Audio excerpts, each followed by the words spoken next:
दोस्तों, canonical issue क्या होता है और इसको कैसे रिजॉल्व करते हैं, इस वीडियो में हम लोग बेसिकली यही डिस्कस करने वाले हैं। अगर से आप एसईओ से जुड़े हुए हैं तो आपको ये पता होगा कि एसईओ में एक टर्म यूज किया जाता है, कैनोनिकल इशू। ये इशू जो है क्या होता है एक्चुअली, सबसे पहले ये समझिए। ठीक है, आपका वेबसाइट जो है, आपकी वेबसाइट जो है, उसका जो एड्रेस है, जो भी उसका एड्रेस है, वो उस एड्रेस से तो खुलती है, उसके साथ साथ कई अलग अलग एड्रेस से भी आपकी वेबसाइट खुल सकती है। जैसे कि मान लीजिए कि आपकी वेबसाइट अगर से है xyz.com, एग्जाम्पल के तौर पर मान लीजिए आपकी वेबसाइट है xyz.com। अब ये किसी ने अगर किसी को इस वेबसाइट को खोलना होगा तो वो एड्रेस बार में जाएगा, जाके टाइप करेगा xyz.com, आपकी वेबसाइट खुल जाएगी। ठीक है, फिर ये वेबसाइट www.xyz.com लिखने पर भी खुल जाएगी। यही वेबसाइट http://xyz.com करने पर भी खुल जाएगी। यानी कि जो तीनों हमने एड्रेस बताए, ये तीनों एड्रेस अगर किसी ने टाइप किया तो आपकी वेबसाइट खुल जाएगी। कौन कौन से?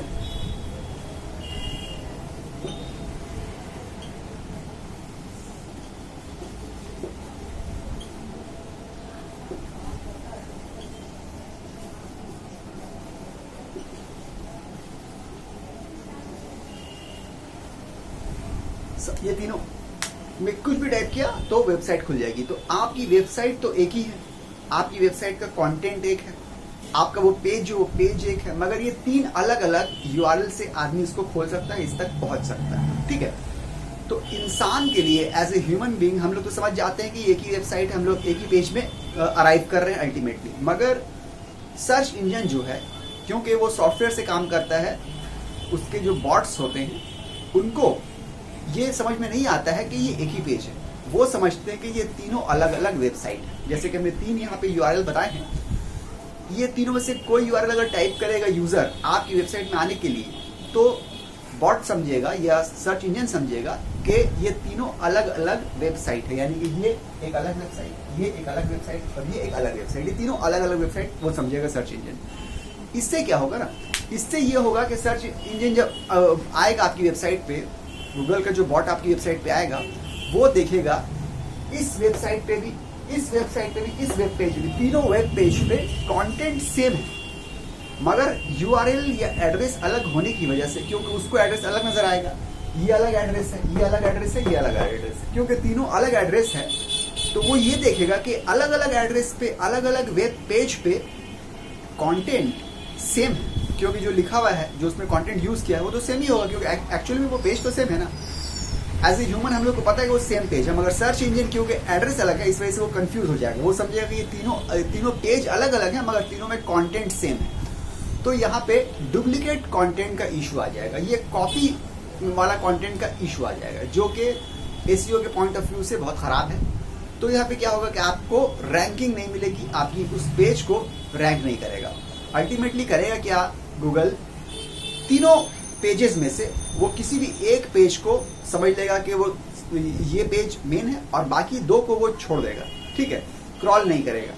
इस तरह से क्या होगा कि आपकी वेबसाइट का, इस तरह से आपकी वेबसाइट का दो नुकसान होगा। एक नुकसान तो ये होगा कि आपकी जो तीन अलग अलग यूआरएल से आपकी वेबसाइट पे लोग आ रहे हैं, तो आपकी यूआरएल का या आपके एड्रेस का जो लिंक इक्विटी है वो कम हो जाएगा। अब लिंक इक्विटी क्या होता है? लिंक इक्विटी ये होता है कि अगर एक ही वेबसाइट से, एक वेबसाइट में अगर एक ही यूआरएल से, एक ही यूआरएल को क्लिक करके 10 लोग आपकी साइट में आ रहे हैं, तो आपकी लिंक इक्विटी कुछ ज्यादा बन जाएगी। अगर उस यूआरएल को 2 लोग क्लिक करके आ रहे हैं तो लिंक इक्विटी कम होगी। जितने ज्यादा लोग उस पर्टिकुलर यूआरएल को क्लिक करके आपकी साइट में आएंगे, उस पर्टिकुलर यूआरएल की इक्विटी, लिंक इक्विटी बढ़ जाएगी। लिंक इक्विटी कॉमन लैंग्वेज में आप बोल सकते हैं लिंक स्ट्रेंथ। स्ट्रेंथ इसलिए बढ़ जाएगी क्योंकि सब लोग उसी लिंक को क्लिक कर करके आपकी साइट में आ रहे हैं। ठीक है, मान लीजिए मिसाल के तौर पे यहाँ पे जो हमने मिसाल दी कि 3 यहाँ पे लिंक हमने बताए हैं, आपकी वेबसाइट पे लोग आ रहे हैं। ठीक है, तो इस तरह से आप सपोज कीजिए कि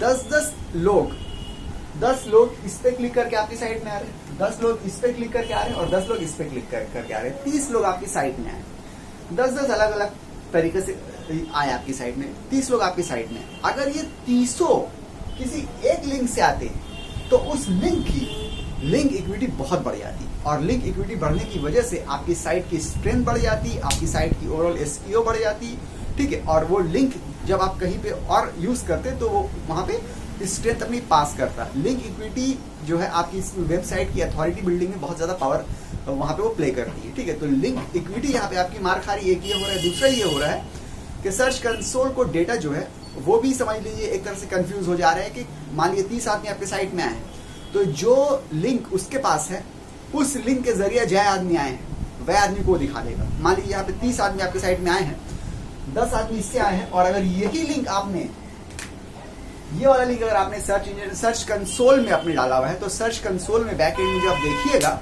आपके साइट में कितने लोग आए हैं, तो आपको पता चलेगा कि सिर्फ 10 लोग आए हैं, क्योंकि ये लिंक आपने डाला है। हालांकि आपकी साइट में 10 नहीं बल्कि 30 लोग आए हैं, मगर क्योंकि ये दो अलग अलग लिंक से आए हैं तो उसको सर्च कंसोल जो है वो काउंट नहीं करेगा।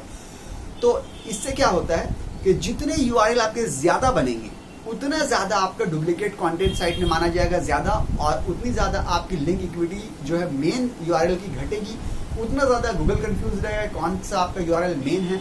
तो बहुत सारे प्रॉब्लम जो है क्रिएट हो सकते हैं। और यहाँ पे 3 हमने एग्जाम्पल दिए हैं सिर्फ यूआरएल के, इस तरह से 3 नहीं है, अगर देखा जाए इस तरह से हजारों यूआरएल आपके एक पेज के बन सकते हैं। मिसाल के तौर पे हम बता रहे हैं आपको, ये एक हमें दिया है एच वाला, एक है https://xyz.com, ठीक है, यहाँ पे एस है, ये 4 है। इसके अलावा मान लीजिए xyz.com आपकी वेबसाइट है, ठीक है। कभी कभी क्या होता है कि आपका जो स्लाइड देने के बाद यहाँ पे क्या होता है, यहाँ पे डॉट स्लैश नहीं होगा, यहाँ पे डॉट डायरेक्ट PHP आ जाएगा, PHP आएगा। कभी वहां पे डॉट HTML आ जाता है, ठीक है। कभी कभी क्या होता है वहां पे डॉट के बाद इक्वल टू क्वेश्चन मार्क, उसके बाद लोगो आ जाता है, लोगो LOGO लोगो आ जाता है। कभी कभी क्या होता है वहां पे इक्वल टू करके पेज इक्वल टू 1 आ जाएगा, कभी कभी पेज इक्वल टू 1 2 3 आ जाएगा। तो ये अलग अलग वजह से आप बना नहीं रहे हैं, ये अलग अलग डिफरेंट मतलब सिचुएशन क्रिएट हो जाती है, जिसकी वजह से आपके एक ही पेज के हजारों यूआरएल बन सकते हैं, ठीक है।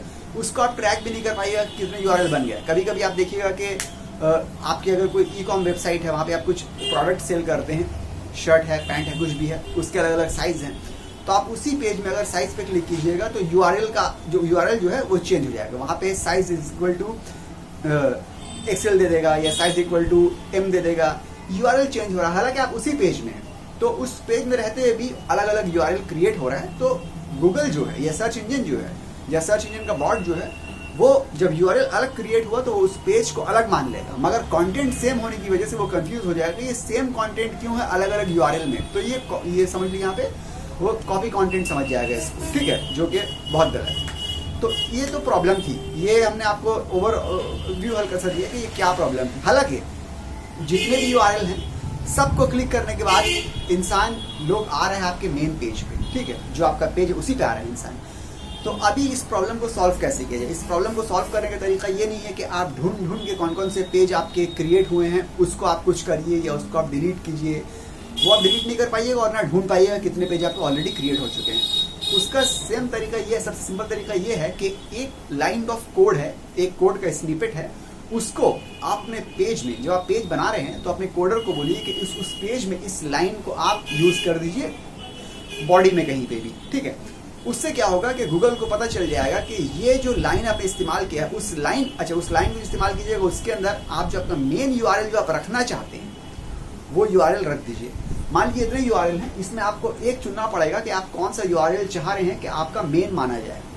जो आपका मेन माना जाए बस वो आप सिलेक्ट कर लीजिए, बाकी के बारे में आप मत सोचिए। आमतौर से ये वाला यूआरएल मेन ज्यादातर लोग कंसीडर करते हैं, मतलब कि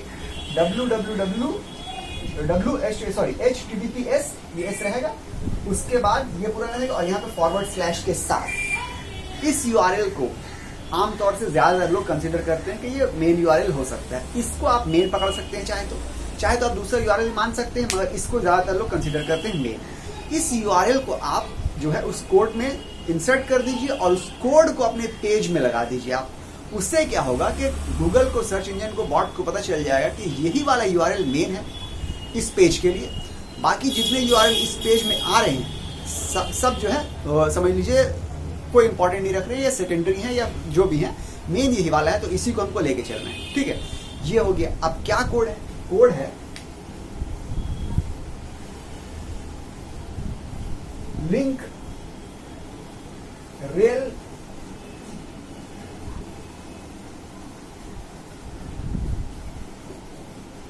कैनोनिकल स्पेस के बाद REF फिर इक्वल टू, यहां पे अपना आपको वेबसाइट लगा देना है, जो भी एक वेबसाइट है, उसके बाद लगाने के बाद आपको इसको बंद कर देना है। ठीक है, तो वेबसाइट यहां पे क्या है, मान लीजिए कि https://xyz.com, ये इन्वर्टेड कॉमास के अंदर। ये कोड जो है डिस्क्रिप्शन में भी हम दे देंगे। इस कोड को आपको लगाना है अगरचे आपकी कस्टम कोडेड वेबसाइट है, और अगरचे आप वर्डप्रेस यूज करते हैं तो फिर मामला बहुत आसान हो जाता है। वर्डप्रेस में एसईओ के लिए हम लोग जितने भी प्लगइन इस्तेमाल करते हैं, पॉपुलर प्लगइन जो है, चाहे वो योस्ट हो, चाहे वो रैंक मैथ हो, चाहे वो एसईओ ऑल इन वन हो, तीनों प्लगइन में आपके पास एसईओ सेक्शन में जाइएगा और वहां पे आप एडवांस एसईओ में जाइएगा, तो वहां पे आपको एक बॉक्स आएगा जहां पे लिखा रहेगा कैनोनिकल यूआरएल। कैनोनिकल यूआरएल का मतलब होता है मेन यूआरएल। उस पेज का मेन यूआरएल क्या है, आपको हर पेज में ये मिल जाएगा। तो हर पेज में जब आप कंटेंट लिखिए या ऑप्टिमाइज कीजिए, तो वहां पे आप उसमें जाइए, जाने के बाद उस पेज का जो मेन यूआरएल है उसको आप कैनोनिकल यूआरएल वाले बॉक्स में डाल दीजिए, पेस्ट कर दीजिए, पुट कर दीजिए और फिर सेव कर दीजिए। आपका 1 मिनट में काम खत्म हो जाएगा। वर्डप्रेस की वेबसाइट में इतना आसान है। इस तरह से क्या होगा कि आपके कैनोनिकल का जो इशू है वो हमेशा के लिए रिजॉल्व हो जाएगा। आपको हर बार, चाहे वो पेज बना रहे हो या पोस्ट बना रहे हो, आपको एक यूआरएल को मेन पकड़ना पड़ेगा और पकड़ के आपको उसको उस बॉक्स में, कैनोनिकल यूआरएल वाले बॉक्स में डालना पड़ेगा, डाल के सेव करना पड़ेगा, ताकि यूआरएल कौन सा मेन है वो पता चल जाए गूगल को। ठीक है, तो इतनी सी बात है। इस तरह से आप कैनोनिकल इशू सॉल्व कर सकते हैं और अपनी वेबसाइट में जो है अनलिमिटेड ट्रैफिक ला सकते हैं और किसी भी तरह का लिंक इक्विटी इशू दूर कर सकते हैं, कॉपी कंटेंट का इशू दूर कर सकते हैं, कितने ट्रैफिक आ रहे हैं उसका स्टैट्स जो है उसका प्रॉब्लम वो सॉल्व कर सकते हैं। ये आपको हर पेज में करना है, हर पोस्ट में करना है, वर्डप्रेस की वेबसाइट हो चाहे कस्टम कोडेड वेबसाइट। ठीक है, मिलते हैं अगले वीडियो में, जब तक के लिए गुड बाय।